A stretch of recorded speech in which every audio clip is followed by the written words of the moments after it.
Hey everyone, this is Bones Rodriguez. Welcome to this intro page. As I mentioned, my name is Bones Rodriguez. I am an actor here in New York, where I was born and raised, and I have been a full-time, no day job actor for over a decade, about 13 years now. And whenever I go to a party or I'm at a bar with a bunch of actors, someone recognizes me from some commercials, or we talk about being an actor, and I invariably get in the same conversation over and over and over.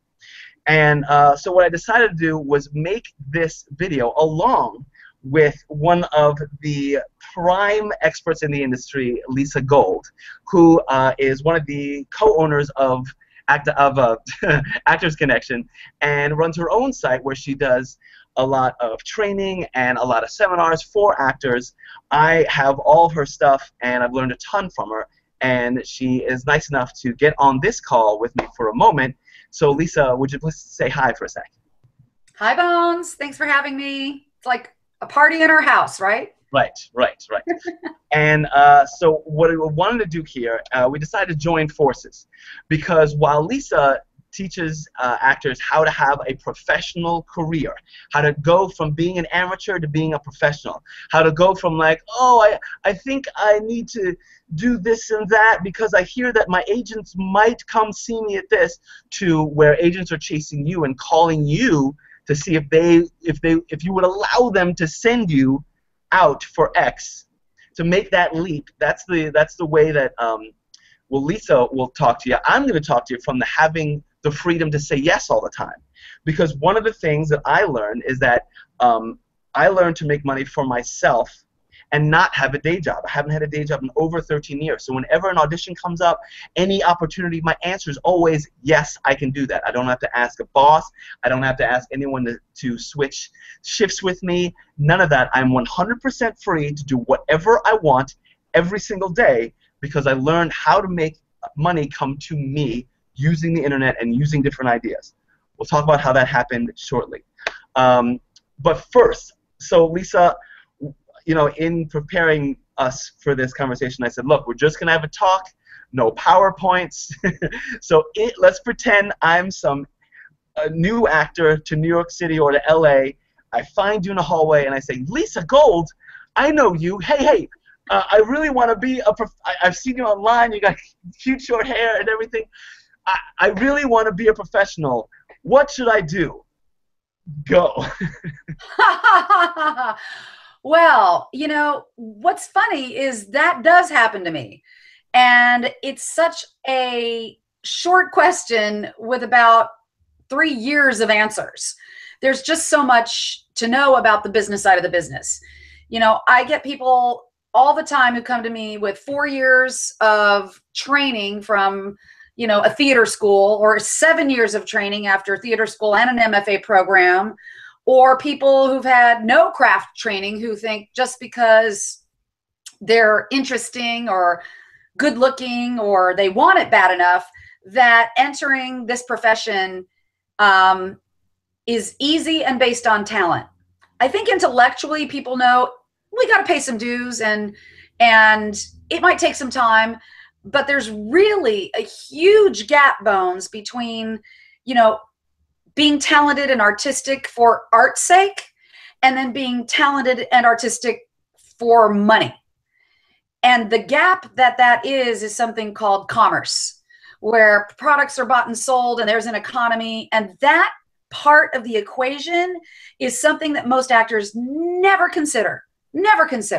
The economics of show business. So I first start by, you know, asking people about their training, about their foundation, because if you don't have the good, you know, product, if you aren't, you know, an excellent actor in the first place, it's going to be a lot harder. Hey, have we seen some not quite excellent actors, or not even quite any acting at all, Kardashian, you know, making a fortune out there in the what is now turned from entertainment to infotainment, celebutants, I mean, you know, reality TV. There's just so many things that we consider to focus on that the traditional, you know, singing and dancing and acting in a TV show and a film is like very square. There's a lot available. So the first thing I start by talking with people about is the kind of foundational training they've had, and then what they really want to do. Do you want to focus on television? Do you want to focus on film? Are you into live theater? Do you sing? What is your skill set? And then based on those two conversations, how do we figure out the pathway? Because there is one, there definitely is. There's pathways, there's strategies, there's the things there are to do in business to make money. So I don't know if that quite answered your initial question, but that's what I got. No, absolutely. And you know, it's so funny because even what you're saying, I feel is like Zoom to a lot of folks who I talk to. And I know when I first got out of school, it was like, well, I'll just do a lot of shows, and eventually, you know, I'll get better as I do shows, and eventually someone's going to see me and say, oh, I want him for X. And, you know, I think that's the real mindset. Well, I'm doing a lot of shows. I'm inviting people to come see me. And it sounds like that's the right thing to do, right? But when I tell people like that it doesn't work, not whether it's good or bad or right or wrong, but it doesn't work if you want to be in business, I get kind of a blank stare. So part of what I tell people is that imagine if you were a plumber, and that we are independent business owners. It's show, like you say, it's show business, not show art, right? And we are independent business owners, and so what we need to do is look around for who wants to purchase stuff from our business, right? And doing shows and having people come is not that part of it. Doing shows is kind of demonstrating that you can do the work. But doing the work is the easy part. It's getting the work. And if you were a professional plumber, doing the drains is the easy part. It's finding people who need their drains unclogged. That's when you have a business. So I tell people that when your mindset is that, oh, I have a business and I need to find people who need their drains unclogged by my service, that's where you start. You start thinking in the right direction. So for me, I look for and find places where they need my service. My service is that of a smiley, ethnic of some sort guy who's enthusiastic about most of what he ever talks about. Can I do dramatic stuff? Sure. Do I sing? Yeah. Am I a great singer? No. Can I do songs? Yes. But knowing that, now I can say, oh, these are the kinds of drains that I can unclog. And instead of going around unclogging everyone's drains for free, I can say, hey, this person, I have found that my acting business does better in the commercial world than it does in Broadway musical world. Could I do a Broadway musical? Sure. Yes. And there are some that, yes. However, my business does better in commercials. Does that make sense? Yeah, you brought up so many things that I could probably spend an hour talking about each one of those things. The first thing I'll say is running around doing everything to just be seen. Well, who's going to come see you? Let's take a look at some psychology here. First of all, I don't know where I heard this, but I heard it from somebody really awesome that said, we see about 3,000 messages a day coming into our eyes and our ears. 3,000 messages between our texts and our emails, the advertising. If we're driving down the street, turn left, go here, buy me. And so the human being over here that you want to come see you doesn't have a lot of bandwidth, right? So how do we get their attention? That's what's called marketing. So when you want to get paid for something, you have to market yourself in a way that is going to stand out from those other 3,000 messages. And by the way, if you're an agent or a casting person or a director, one of the people you want to come see you in that stuff, imagine they're not ordinary, they're extraordinary because people want their attention. And now it's not 3,000 messages, now it's probably double that, 6,000 messages a day. So the first thing to figure out is, how do I distinguish myself? And like I just heard you say, yeah, you can do a lot of things, but if you try to be all things to all people, you become nothing to no one, because you fade into those messages. So distinguish, define the lowest hanging fruit, which is another expression that we use in regular business and marketing. What's the lowest hanging fruit that I can pick easily and make money with, or eat right away, right? What's the thing that I do best? What's the thing that comes natural to me? You know, and I think a lot of actors get into the business because they want to play things that they're not in real life. And I say, no, don't do that. Go with the flow. You know, you essentially carry all the layers and characters around in you, but when you walk into the room, we get an energetic. You have an essence. You have a flavor. And the outside of you, ethnically ambiguous dude, right? You know, you're not going to play a white guy, you know? I mean, so you've got to figure out what your product is that you're selling. And yes, I'm using the word selling because I know a lot of people didn't get into the business to sell anything, but you are your own salesperson of your product, which is this meat sack that carries around the singing, dancing, and the talent, right? And the acting and all that other stuff. So many things to consider. And then you've got to figure out who your buyers are. You might be the greatest plumber in the world, but if my sinks are not clogged, I don't need a plumber. So consider that as an actor. I might be the greatest X in the world, whatever your defined unique product is, but if that buyer doesn't need X, it doesn't matter how well you unclog drains or how well you sing, dance, or act. So I know that this kind of conversation psychologically is probably blowing some people's minds right now, because you never thought about it this way. Because not a lot of people talk about it this way, particularly acting teachers or acting coaches. They tell you if you're the most talented person and you just go out there and perform, somebody will find you and pluck you from obscurity. But some statistics that I often quote are, golly gee, there's about 50,000 brand new, every year, professionally trained actors entering this marketplace. And we're full. So pardon me, there's no shortage of actors. We're on what's called a supply side economy here. So overwhelming amount of numbers of people, really talented people too. It's like the creativity and the talent. Have you ever seen these people? It's like, I'm blown away. My God, that person can sing. Wow, that person can act. Wow, I really believe that person and want to buy bounty from them, right? You know, there's a lot of talent, and that's just performing artists. What about the visual talent? And, you know, voiceover. There's so much talent out there. It abounds. So figuring out how do you bring that talent into shape? How do you describe it? How do you get it out to market? And who buys that, right? It is really just figuring those things out and creating the strategy to do that. And, you know, I'll use that example of a plumber. I for some reason, I love drains. I love water. I love fixing stuff. I want to be a plumber. Great. You go to plumbing school and you get your certificate and you come out and you go, here I am. I'm a plumber. Hire me. I'm a really good plumber. Why can't I get any work? Right.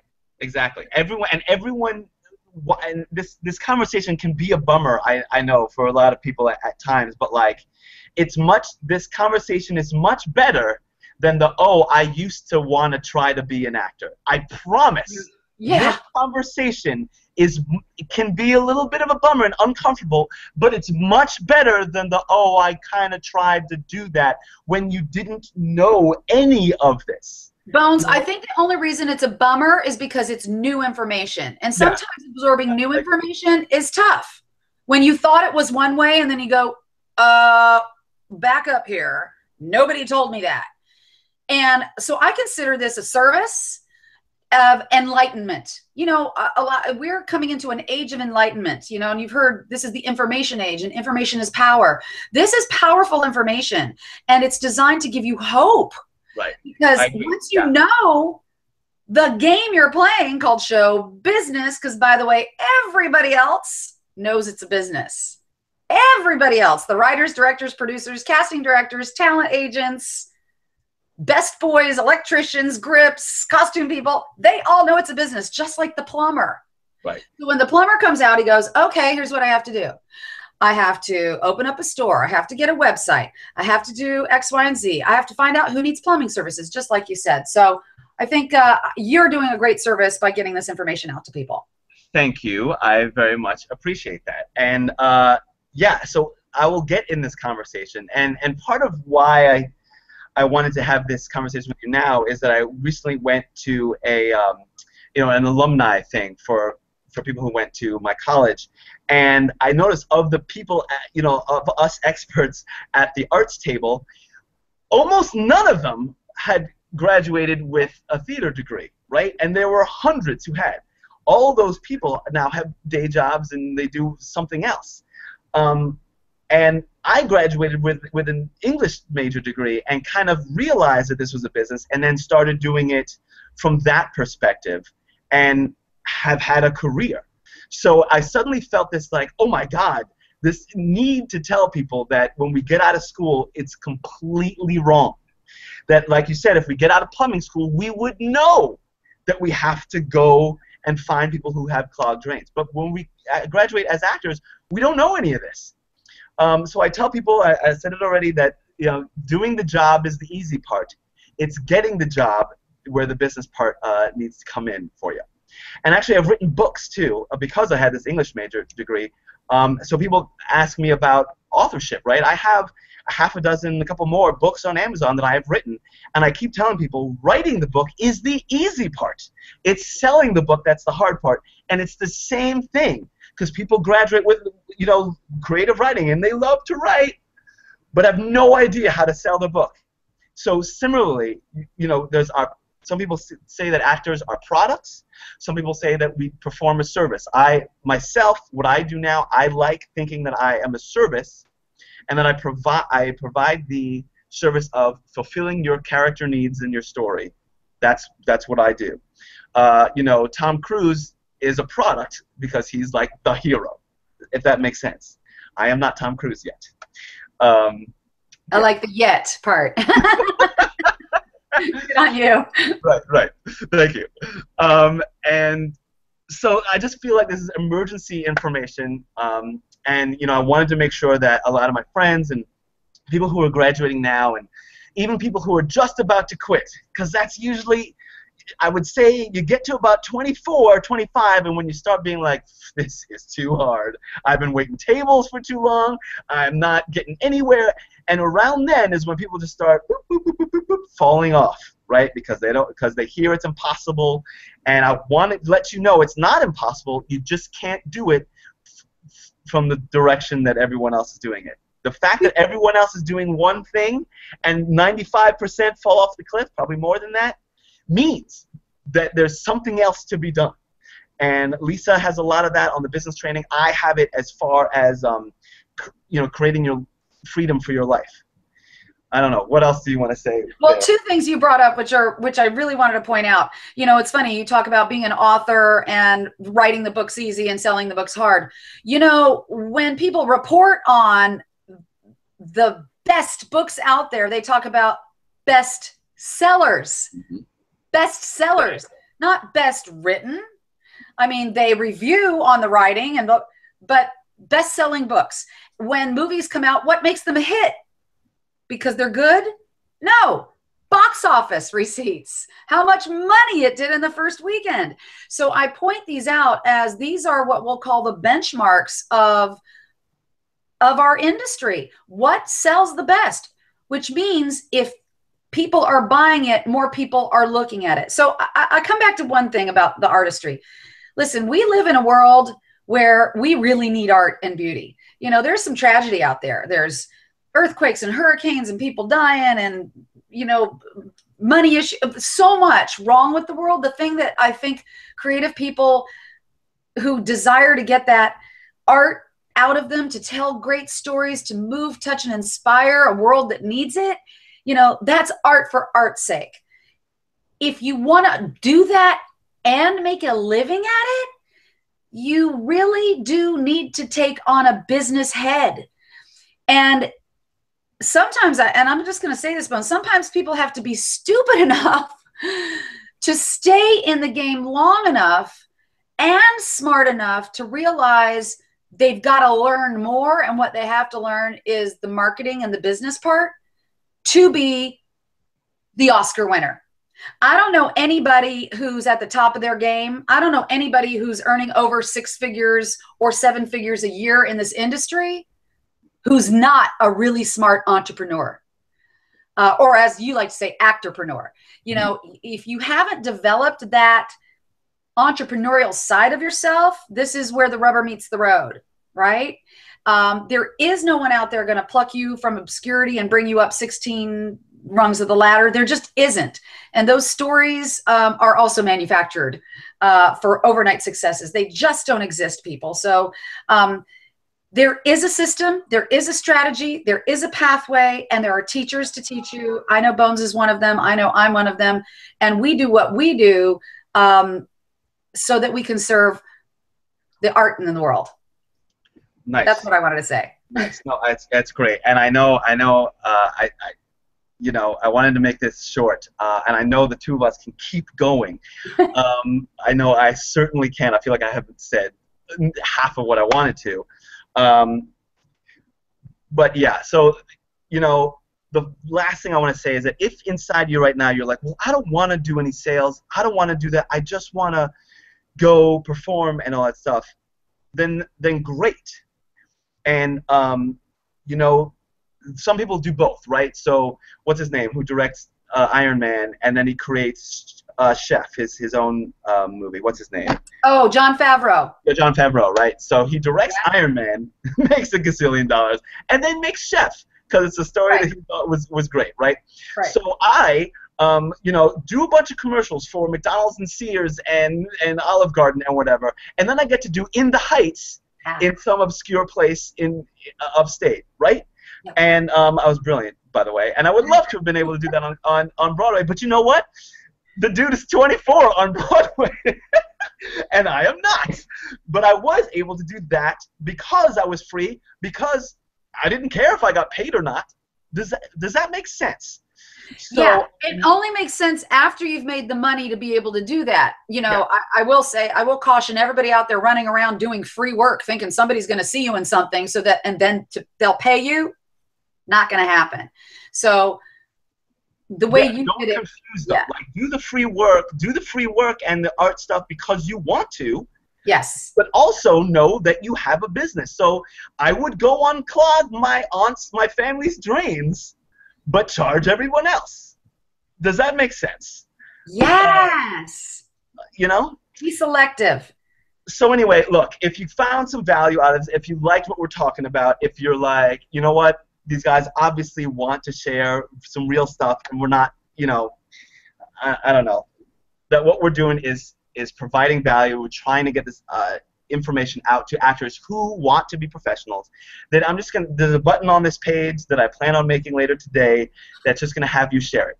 So just please click on it, share it with anybody who's an artist, just share it on Facebook or Twitter or whatever. There's a link down here to find out more about what Lisa's doing. There's a link on here to find out more about what I'm doing to help actors. And, you know, that's it. I'm so thankful to you, Lisa, for joining forces here and making this video. And we're just going to share this out. And here's the one thing. We've been talking about business and all that stuff. And I think actors can be very self-centered and selfish. So I can hear someone being like, well, I'm not sharing this with anybody. I'm keeping this quiet, right? But that is coming from a scarcity mindset of like, oh, no, I don't want too many people showing up at the audition. I'm going to ask you to be abundant in your career and spread this message out and spread out the love and spread out the information to other people, because that's how the world works. The more you help other people, the more help arrives at your doorstep. Okay? So, any last words there, Lise? I like what you just said. Be a person who gives and you shall receive, right? I think somebody really awesome said that somewhere in a book. Yeah. The last thing I like saying is that there are two kinds of actors: those who bring the check to the table and those who get the check in the mail. You decide which one you want to be, okay? And I also say that the only difference between what you want in life and what you have is applied knowledge. So first you have to get the knowledge, but then more importantly, you have to apply it. So I hope you get those messages from us. Please share this out. Have an awesome day, and good luck. I hope to see you out there. Break some legs. Thanks, Lise. Thanks, Bones.